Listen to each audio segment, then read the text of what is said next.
Soap bar. এর milk lotion প্রতিবার গোসলের পর আমার ত্বক রাখে নরম ও মসৃণ।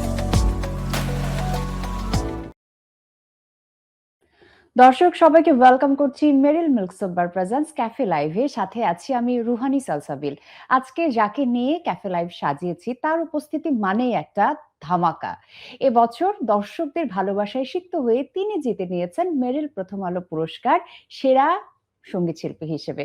তো আমার মনে হয় আর কিছু বলার দরকার নেই। আমার সঙ্গে আছেন কম্পোজার, অ্যাক্টর এবং সবার ভালোবাসার সিঙ্গার জেফার।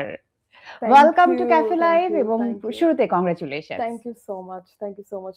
তার আগে আমি তোমাকে থ্যাংক ইউ বলবো যে তুমি কম্পোজার নামটা নিয়েছো, যেটা অ্যাকচুয়ালি আমি করি।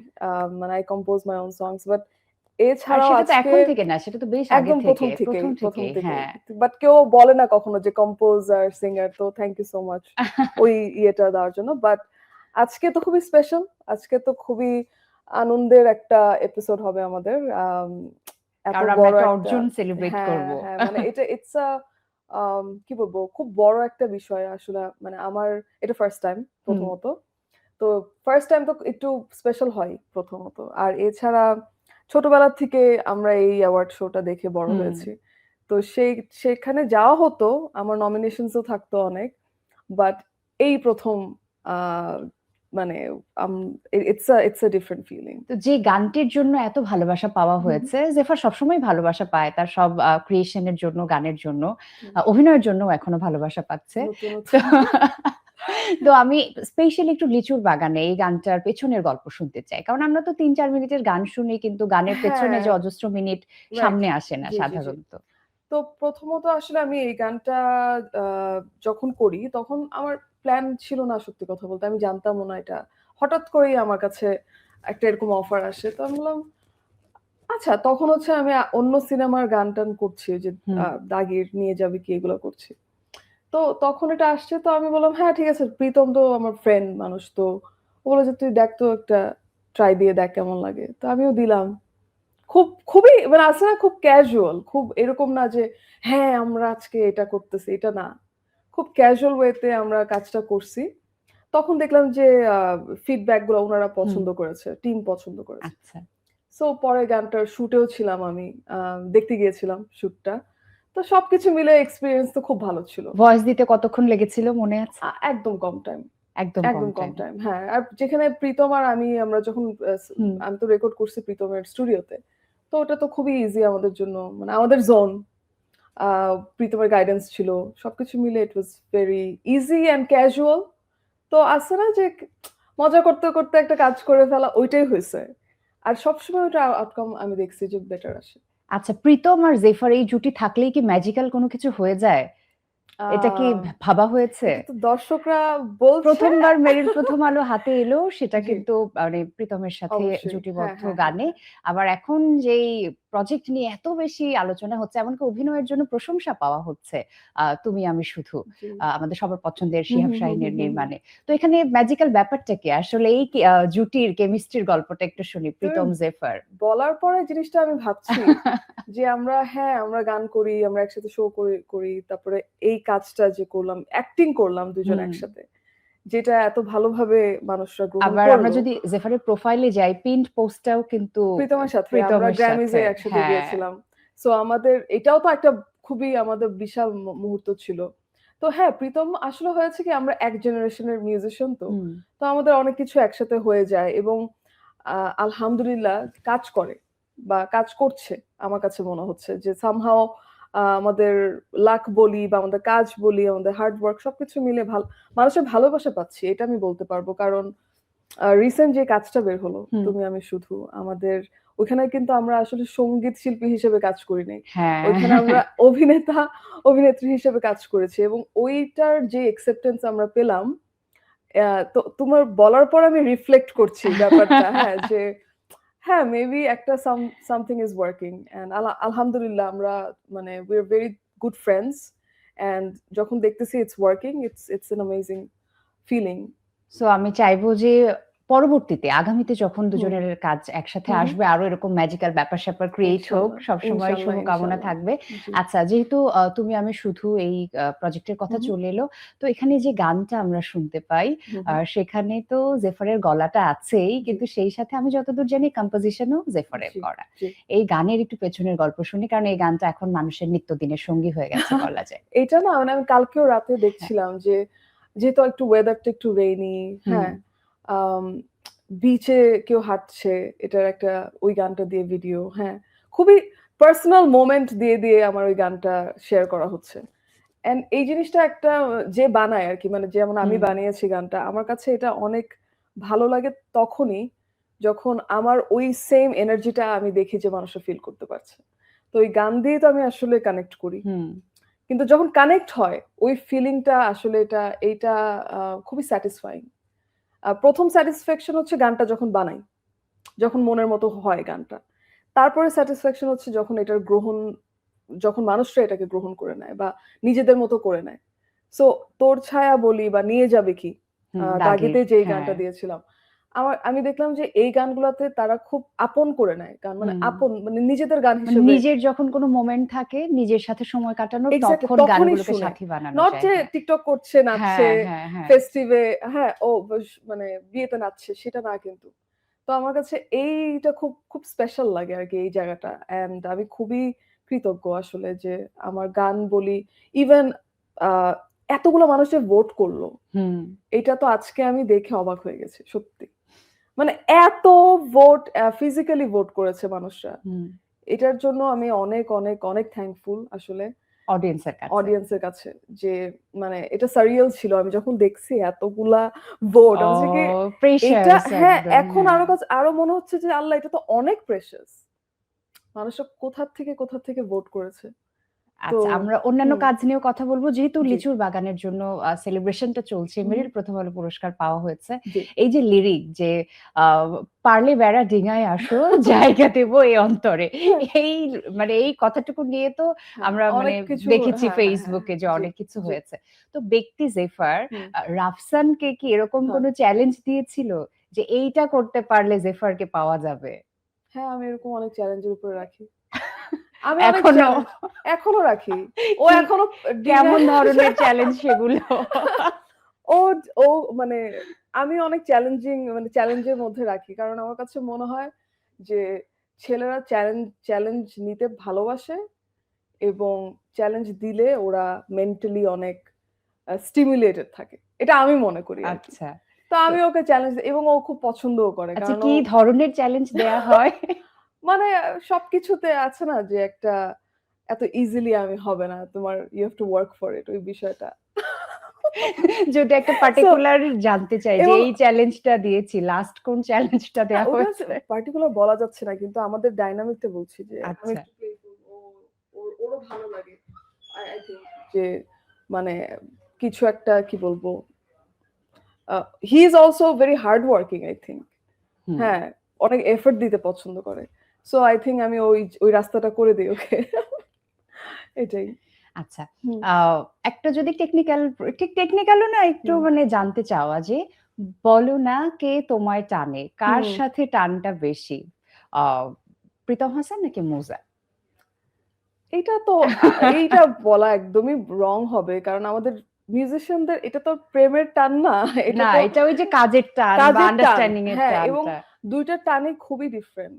আমাদের প্রত্যেকটা মিউজিশিয়ানের সাথে ডায়নামিক কিন্তু হুম। ডিফারেন্ট হয়। প্রীতমের সাথে সম্পর্কটা কেমন? বা মুজার প্রীতম সাথে সম্পর্কটা কেমন? প্রীতম হচ্ছে আমরা অনেক একসাথে শুরু করেছি বলা যায়। আচ্ছা। আমাদের জার্নিটা ও হুম, আমারটা দেখেছে, আমি ওরটা দেখেছি। মানে আমরা এক জেনারেশনের মিউজিশিয়ান, রাইট?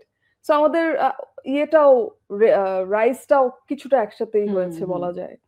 মুজার ক্ষেত্রে আলাদা। ও হচ্ছে বাইরে থাকে। ও হচ্ছে ইউএস। ওর জীবনটা খুবই ডিফারেন্ট। তো ওর জন্য আবার বাংলাদেশে এসে কাজ করা বা ওর সাথে ও যখন আসে ওর সাথে স্টুডিওতে বসে গান বানানো। সেভাবে তো ঝুমকা আসলে হয়। হুম। তো ওর পার্সপেক্টিভ ডিফারেন্ট। তো আমাদের আই থিংক ২ জনের সাথে আমার ডায়নামিক ইস ভেরি ডিফারেন্ট এবং ২ টাই খুব ভালো কাজ করে। That's the good part. Okay, একটা Yeah. ছোট্ট ব্রেকের সময় হয়ে Sure. গেছে, ব্রেক থেকে ফিরে আরো গল্প হবে। জি। দর্শক আপনারা দেখছেন Meril milks of bar presents cafe live. একটা ছোট্ট ব্রেকের সময় হয়ে গেল, ব্রেক থেকে ফিরে আবার দেখা হচ্ছে। জেফারের সাথে অনেক গল্প বাকি, সাথেই থাকুন। মেরিল মিল্ক সোপ বার এর মিল্ক লোশন প্রতিবার গোসলের পর আমার ত্বক রাখে নরম ও মসৃণ। দর্শক ব্রেকের পর সবাইকে ওয়েলকাম করছি আরো একবার। আপনারা দেখছেন Meril milks of bar presents cafe live. Ruhani Salsabil আপনাদের সাথে আছে আমাদের আজকের ক্যাফে লাইভ জেফারকে নিয়ে। Welcome back. এখানে একটা জার রাখা আছে, জারের ভিতরে আমাদের টিম জেফারের জন্য কিছু কোয়েশ্চেন রেডি করে রেখেছে। তো যেটা করতে হবে, ওয়ান বাই ওয়ান পিক করে আমাকে পাস করে দিতে হবে, আমি জানাবো কি কোয়েশ্চেন আছে। কোনো অ্যানসার না দিতে চাইলে আমি দেবো না, কিন্তু আগেই বলে দিলাম। অভিনয় নাকি গান, কোনটা নিয়ে ভবিষ্যৎ পরিকল্পনা? গান নিয়ে ভবিষ্যৎ পরিকল্পনা সবসময় ছিল, থাকবে, এটা চেঞ্জ হবে না কখনোই, ওই জায়গাটা একদম ফিক্সড। অভিনয় নিয়ে নতুন করে ভাবছি, বলা যায় যে আচ্ছা এই জায়গাটা তো মনে হচ্ছে অ্যাকসেপ্টেন্স পাচ্ছি, তাহলে এখানে কি করা যায়। তো ওই এই নেশাটা নতুন নতুন আর একটু বেশি হয়েছে আমি আমার মনে হয় এই কাজটা করার পরে। হ্যাঁ, কারণ আগে এই প্রশ্নটা করলে আমার মনে হয় যে কিছুই ভাবতে হতো না। হ্যাঁ তাই না, মানে কপালে কোনো ভাঁজ আসতো না, চোখ বন্ধ এখন করে একটু আমি গানটাই বললাম যে হ্যাঁ গানটা তো মেইন জায়গা, বাট অভিনয় তো থাকবেই আছে। হ্যাঁ, সবসময়। অভিনয় আমার নেশার নতুন নতুন হয়েছে বলা কারণ যায়। এরকম একটা সুন্দর লাভ স্টোরি বা এরকম ক্যারেক্টারে যে আমরা জেফারকে দেখবো, অ্যালেন স্বপ্নে যেভাবে দেখেছিলাম সেটা একটা আলাদা রকম ছিল। মনোগামী তো আরেক রকম ছিল। হ্যাঁ, আলাদা রকম ছিল। আর এখানে মানে নতুন ভাবে যেন আমরা আবিষ্কার করলাম, মানে ডিফারেন্ট একটা মানুষ ছিল। হ্যাঁ একেবারে একেবারে। Next one. সবই কি নিতে হবে? এখানে শুধু সিকোয়েন্সটা আর কি জেফারের হাতে। এই ঘুরে নাম ঘোষণার আগেই আপনার দিকে ক্যামেরা ধরা হয়, সেই সময় কেমন অনুভূতি কাজ করছিল? তখনই কি মনে হয়েছিল যে পুরস্কারটা আমার কাছে আসবে বা এরকম কিছু? না, আমার একদম অ্যানাউন্স মানে যখন মুখ থেকে না বলা পর্যন্ত আমার মনে হচ্ছিল না, কিন্তু সবাই চিল্লাচ্ছিল সত্যি কথা বলতে। যখন আমার নামটা বলতেছিল পুরা আমি দেখলাম যে অনেকে চিল্লাচ্ছে, মানে আচ্ছা না, চিয়ারিং আর কি। তখন অনেক ভালো লাগছিল, আবার এট দ্য সেম টাইম অনেক নার্ভাস ছিলাম, কিন্তু I was not sure at all. তো যখন নামটা নিয়েছে আমি তো পুরা, আমার একটা ভিডিও আছে আমি পোস্ট করছি যে করে আছি, খুব বাজে। আচ্ছা, এটা তো দর্শকরা ভালোবেসে জেফারকে সিলেক্ট করেছে যে এই অ্যাওয়ার্ডের জন্য। জেফার যেহেতু গানের মানুষ, গান বোঝে, জুরি বোর্ডে জেফারকে বসিয়ে দেয়া হলো। সে তাহলে কাকে অ্যাওয়ার্ডটা দিত?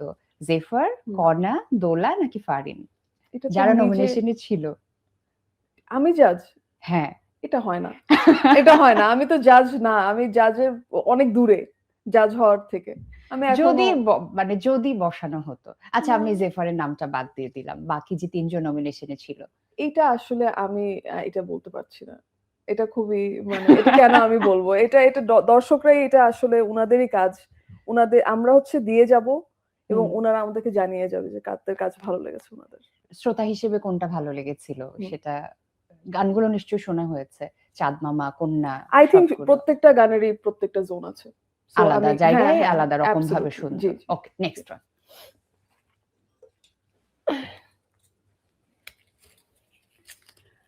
পুরস্কার কি বাড়তি চাপ তৈরি করবে কিনা আগামীতে? টু বি অনেস্ট না, কারণ আমি যখন ঝুমকা আমার যখন বের হয়েছে তখন আমাকে অনেকে জিজ্ঞেস করতো যে তোমার কি এখন মনে হবে নাকি যে নেক্সট গান যদি ঝুমকার মতো হিট না হয় তাহলে কি তুমি পিছিয়ে যাচ্ছ নাকি? আমি সবসময় বলছি না। তো কারণ কি আমি জানি যে আমার ট্যালেন্ট অবশ্যই আছে বলে আমি এতদিন ধরে এখানে কাজ করতে পারতেছি, ওই কনফিডেন্সটা তো হয়ে গেছে। সো ওই প্রেশারটা আমি আমার ক্রিয়েটিভ জোনে নেই না, যে আমার নেক্সট স্টেপস গুলা খুব চিন্তা ভাবনা করে একেবারে ওটা আমি করি না। আমি খুব ইনস্টিংক্টে বিশ্বাসী আর কি। আচ্ছা, মানে ওই যে হিটের চিন্তা করে না, পুরোটা ভালোবাসা দিয়ে একটা ক্রিয়েশন হয়। অনেস্টি, আমার অনেস্টি হচ্ছে মেইন জিনিস। আমি অনেস্টি দিয়ে কাজ করে যাব, তারপরে পরের টুক যেটা হওয়ার হবে। Universe will give me what I deserve. বাহ। সাবিনা ইয়াসমিন, কনক চাঁপা, ন্যান্সি, কনাদের তালিকায় এখন জেফার রহমান। মেরিল প্রথম আলো পুরস্কার পেয়ে অনুভূতিটা কেমন হয়েছিল? খুবই গ্রেটফুল আসলে, মানে অনার্ড তো অবশ্যই, তার সাথে সাথে grateful to a lot of people. First of all Almighty Allah definitely, তারপর আসতেছে এই টিমের সাথে যারা জড়িত ছিল, যেমন মানে একটা না হলে আরেকটা হতো না আমার কাছে মনে হয় আর কি পুরো বিষয়টা। যে টিম লিচুর বাগান নিয়ে শুনি। হ্যাঁ, যে অবশ্যই প্রীতম হাসানকে আমি বলবো যে ওর সাথে আমার খুবই ইন্টারেস্টিং একটা বিষয়, ওরা আমার এটা ফার্স্ট গান। ও তাই তো, এটা আমাদের ফার্স্ট হ্যাঁ। গান। এটা কিন্তু এমন না যে আমরা অনেক গান করি কিন্তু রিলিজ করি না, কিন্তু তো এই একটা গান হুট করেই করা, এই গানটা রিলিজ হয় এবং এটা আমাদের ফার্স্ট গান। আচ্ছা, তো সেটা অবশ্যই একটা ভালো ডিরেক্টর যখন থাকে রায়হান রাফি, তখন প্রজেক্টটা ভালো হবে স্বাভাবিকভাবে। তার সাথে সাথে জয়া আহসান, সাবলা নূর, মেগাস্টার শাকিব খান, এত ভালো একটা টিম যখন থাকবে তখন ডেফিনেটলি কাজটা তো একটা পর্যায়ে যাবেই, এটা আমরা জানি। So I am grateful to the team and of course Chorki, SVF, Alfai, all of them actually, যে এত ভালো একটা প্রজেক্ট আমরা করতে পেরেছি এবং I'm a part and this happened because of that song. Great. So I'm very grateful to them and also my family. That's my main আছে না যে আমার মেইন অডিয়েন্স আমার ফ্যামিলি, ওরা হচ্ছে গিয়ে আমার সব দেখবে, সব ফিডব্যাক সবার আগে ক্রিটিকও তারা এবং সবকিছু আগে জানাবে। মানে দেয়ার লাইক আচ্ছা না, ফার্স্ট বেঞ্চে বসে থাকে একদম পুরো আমাকে চিয়ার করার জন্য। মানে একটা স্ট্রং সাপোর্ট সিস্টেম আছে। আই হ্যাভ আ স্ট্রং মানে সাপোর্ট সিস্টেম। আমার আম্মু অনেক সাপোর্টিভ, আমার ভাই অনেক সাপোর্টিভ। বাঙালি, এইটা আমার কাছে মনে হয় কি যে আমার এতটুকু আসার পেছনে এই আমার ফ্যামিলির একটা বিশাল হাত আছে। বাহ। And recently after I got married বা রাফসানের সাথে আমার যে সম্পর্ক, that is also adding a lot of support in my life and career. Great. Yeah. Last one.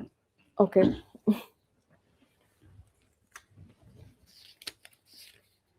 বিয়ের প্রথম বছরেই এত বড় অর্জন, রাফসান কি লাকি জেফারের জন্য?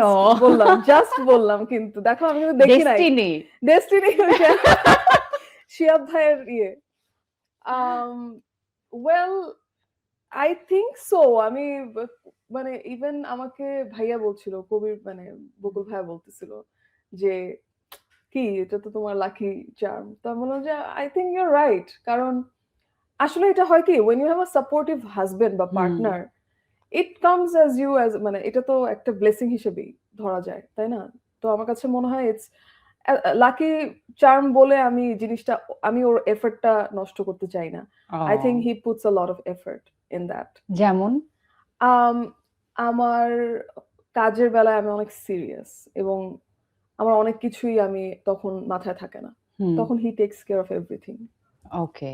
সো মানে ও আমাকে ওই যে স্পেসটা দেয় যে তুমি তোমার মতো কাজ করো, আর ডোন্ট থিঙ্ক অফ এনিথিং। ওকে।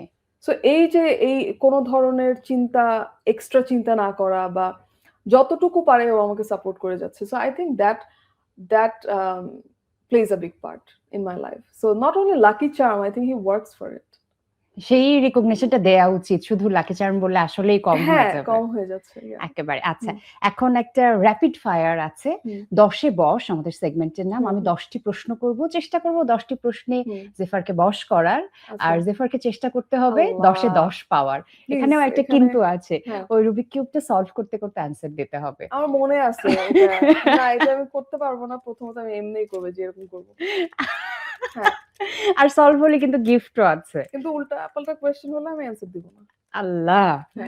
মেরিল প্রথম আলো পুরস্কারের এবারের আয়োজনটি কততম ছিল? 25th না 28th, কাছাকাছি। 27th, হ্যাঁ কাছাকাছি। কি মনে হয় মনোনীত 4 জনের মধ্যে এই পুরস্কারটি জেফারি ডিজার্ভ করে?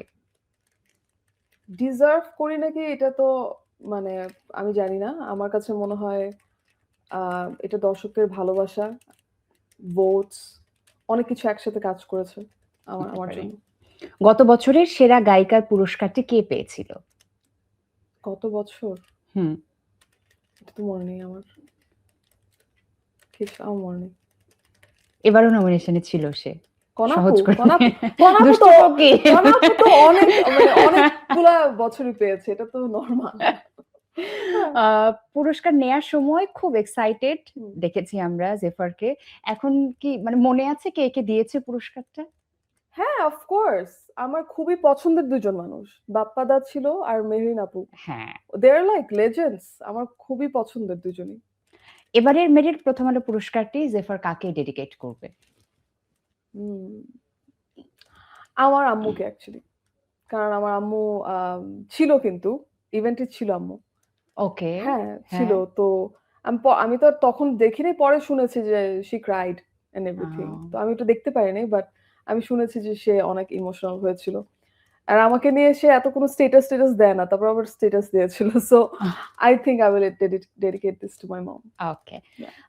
মেরিল প্রথম আলো পুরস্কার সেরা গায়িকা হিসেবে সর্বোচ্চ কে পুরস্কার পেয়েছেন? কোন আপু না? না। গায়িকা হিসাবে, সেরা গায়িকা হিসাবে কে? এটা আমি জানতে চাই। ন্যান্সি ৭ বার। Oh! No, she's amazing. উনার ভয়েস। এই সময়ের প্রিয় গায়িকা? এই সময়ের প্রিয় গায়িকা? হুম। দাঁড়াও। এই সময়ের? নাকি বাংলাদেশে বলবো? না, এই সময়ের যারা কাজ করছে। এই সময়ের প্রিয় গায়িকা হবে আপু? আর যদি ওভারঅল জানতে চাই? ওভারঅল আমার সুমি আপুর গলা ভাল লাগে, লালন ব্যান্ডের। ওকে। হুম। অবসর সময়ে কি করা হয়? অবসর সময় হচ্ছে আমি হয় অনেক কাজ করি, না হলে আমি একদম চিল করি। মানে শুনছি, তাহলে কিছু দেখতেছি। মানে একদম চিল, মানে আছে না যে কিচ্ছু রাখি না ঐদিন আমি। ওকে। সো হ্যাঁ। পরবর্তী কি ধামাকা আমাদের জন্য অপেক্ষা করছে? অনেক অবশ্যই সেটা তো আমার চলতেই থাকে। সেটা দিয়েই আমার ফুল জীবন। এছাড়া কিছু সারপ্রাইজেস আনতে চাই। দেখি কতটুক হয়। আর অভিনয় নিয়ে শুনছিলাম যে হ্যাঁ। প্ল্যানিং আছে। এখন কথাবার্তা শুরু হয়ে গেছে বা কি সামনে আসছে না, আমাদের জন্য? সেটা আমি মানে অভিনয়টা তো খুবই কম করি। আমি মাত্র করলাম, কিন্তু এটা 3rd প্রজেক্ট ছিল। শিহাব ভাইয়েরটা আরকি। শিহাব শাহীন ভাই যেটা হুম। করলো এবার। আমি প্রথম যেটা করছি। ওইটা আমার 3rd কাজ। তো আমি কিন্তু নতুন। আমি কিন্তু অ্যাক্টিং এ একদম নতুন। মানে তো আমি মানে ভালো কিছু দেখলে আমি আগাবো। বা ওকে। আমি যাবো। সেটা হয়তোবা খুব কম হবে কাজটা। ছোট, মানে হয়তোবা বছরে ১ টা ২ টা করতে পারি এরকম। ভালো কাজ। Okay, okay. হ্যাঁ। Thank you so much. Thank you দারুণ সো সময় মাচ। কাটলো আপনাকে পেয়ে। আচ্ছা, এটা সেম এখন হিয়ার। রেখে দিলে হবে। হ্যাঁ। হবেও না, এটা আমি জানি। এটা হবে না। হ্যাঁ। খুব ভালো লাগলো। আর থ্যাংক আগামীতে ইউ। আমাদের জন্য যে কাজগুলো আসছে অনেক শুভকামনা থ্যাংক ইউ থাকলো। So much. দর্শক, এই ছিল আমাদের আজকের Meril mix over presents cafe live. Ruhani Salsabil আজকের মতো বিদায় নিয়ে নিচ্ছি। খুব ভালো থাকুন। ক্যাফে লাইভে দেখা হবে আবারও।